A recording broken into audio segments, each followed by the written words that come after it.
Trideep Bhattacharya is Chief Investment Officer at Edelweiss Mutual Fund. Trideep, great to have you with us here. Thank you very much for your time. Your first thoughts, Trideep, on I don't know if you heard my colleague Lata explain this particular deal and then the commentary which followed. From an equity investor point of view, what would this mean? So, first of all, good afternoon. Thanks for having me on the show, and wish all your viewers a very happy new year. What this goes on to show is the lower cost of capital that is available overseas to tap into.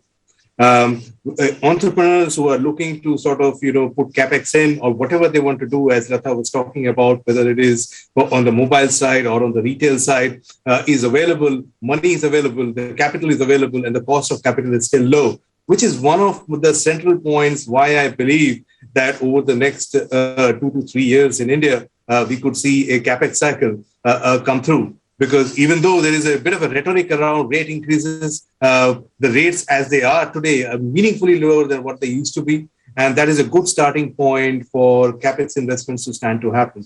So the way I read it, as an equity investor, cost of capital globally as well as in India is still low for entrepreneurs to take advantage of.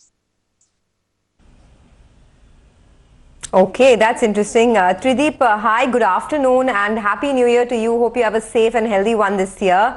How does one approach the markets now? Because there is, of course, there are a couple of headwinds, right? There is this whole Omicron variant playing out. There is this inflation concern globally. Is this a time to just take a step back and raise your cash levels a bit because you might get a bigger dip to plow the money into?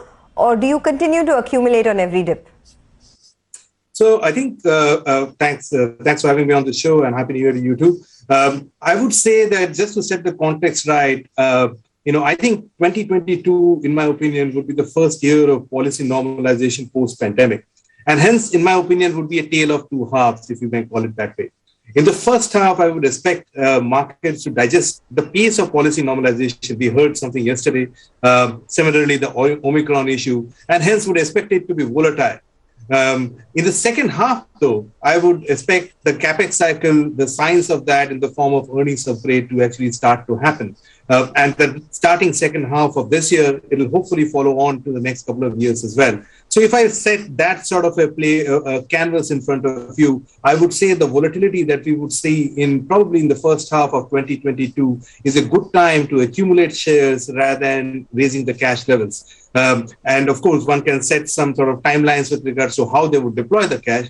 But I would use this volatility to get into shares rather than kind of be scared about. All right, Trideep, a lot of touting our 2022 as the year when we see private capex revival. Are you in that camp that believes that we could be having the best year maybe in the last 3-4 years odd? And also, how would you play this theme?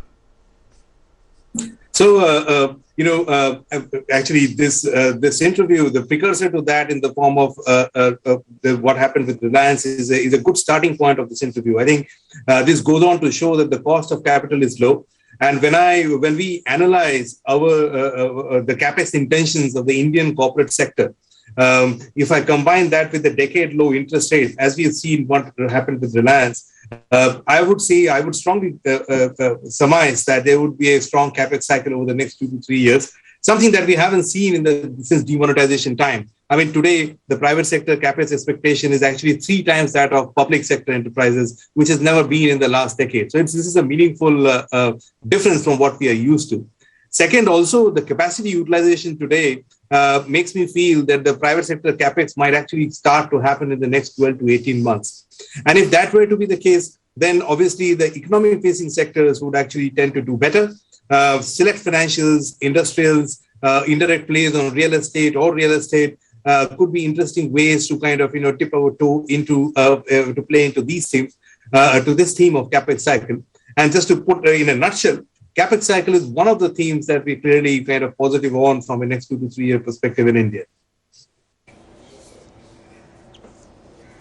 You own a fair bit of large cap IT names as well in your portfolio. Trideep, I mean, what's the road ahead here? IT services, I mean, very different from the tech universe, when we kind of sort of refer to what's happening in the US and the big sell-off we are seeing in tech stocks here in Asia as well. I mean, stocks which are listed in Hang Seng, etc. IT services is one of the most stable, cash-generative businesses, industries out there. But are valuations quite a bit stretched, or do you think there is more room higher from here? Yeah. So two bits to it. First, let me lay out the fundamental scenario in front of you, and we'll come to valuations in a bit. So in my opinion, IT services globally is in the middle of a medium-term uptrend as compared to in the context of IT spending spree for corporates globally. And the reason why this is happening is because of the digital adoption of corporates globally in the post-COVID era. As they make investment, the IT services sector benefits from them as an enabler in this disruption globally. So we are structurally bullish on IT services sector from a medium-term point of view. But if you look at in recent times, the stocks have done extraordinarily well. I mean, particularly some of the mid-cap IT names have done really well for our portfolios and across the board in India as well, and not just in India, globally as well. So I would see this correction more in that context of a bit of profit booking and waiting for better times to better valuations to get adjusted. But I don't think this is a change in view on the sector overall, as reflected by investors in the share prices today. And I would sort of agree with that. So on net balance, we are structurally positive on IT services. We ourselves took some profits away in IT services a few weeks out, and we'll be looking out good valuations to re-enter rather than being negative. Okay, since we're talking about the IT sector, some of these allied plays, the platform companies, the digital guys have done pretty well. I mean, if you look at something like, say, in India Mart, now it's under pressure, but during the first phase of the lockdown, it had a terrific rally. Affle India has done very well. Then you have these platform companies, Nykaa, Zomato, Paytm. You can debate both ways, but the future looks bright for some of them at least. What would your pick of the pack be here? So while I can't talk stock specific here, but I think, it's important to understand in what context are we picking this. So obviously, in India, these platform-based companies or the digital-based companies are just about picking up or have just about entered the listed universe, shall we say, this year or in the last couple of years. And hence, it sort of, appears a bit of new to us from the listed market standpoint. But if I follow the example of what happened in the United States or other developed markets, companies like these have come and kind of, made their way, some of them very successful and some of them spectacular failures. So the way to look through these is basically to understand which of the companies have very strong unit economics and which of the companies would be a strong market share gainer in 5 to 10 years' time. I think if we get the answers to those would be the companies to sort of, bet on, in particularly the digital companies, as you call, or the platform companies, whichever, or the new age companies, whichever color you want to give them. So I leave you with the framework rather than the names of the stocks overall to analyze this space. Well, Trideep, before we wrap up on this, you're talking about being positive on private capex. You're saying that, IT stocks, if they get a bit of a dip, you'll be looking to re-enter them. What to avoid for 2022? So I think in our portfolios, we are underweight the traditional defensives like consumer staples, utilities, etc. But that is more a function of where markets are and stuff like that.